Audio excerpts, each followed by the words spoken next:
कल्याणमध्ये मतदान केंद्रावरची बत्ती गुल झालेली आहे। या क्षणाची मोठी घडामोड, कल्याणमध्ये मतदान मोजणी केंद्र ज्या ठिकाणी आहे तिकडची बत्ती गुल झालेली आहे आणि त्यामुळे लाईट गेल्यानं कर्मचाऱ्यांची एकच धावपळ आपल्याला कल्याणमध्ये बघायला मिळते।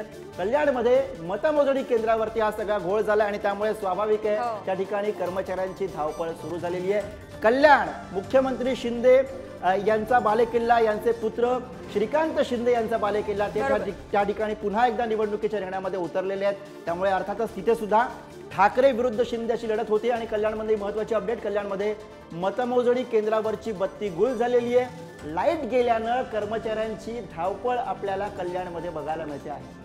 हो, अवघा म्हणजे खरं तर 1 तास शिल्लक आहे गुरु खऱ्या अर्थाने मतमोजणी सुरू व्हायला, त्याच्या आधी बत्ती गेलेली आहे आणि त्यामुळे ही धावपळ होताना दिसते। बघूयात किती वेळामध्ये बत्ती पुन्हा एकदा परत येते आणि पुन्हा एकदा मतमोजणी सुरू होते, हेच बघणं सुद्धा महत्त्वाचं असेल।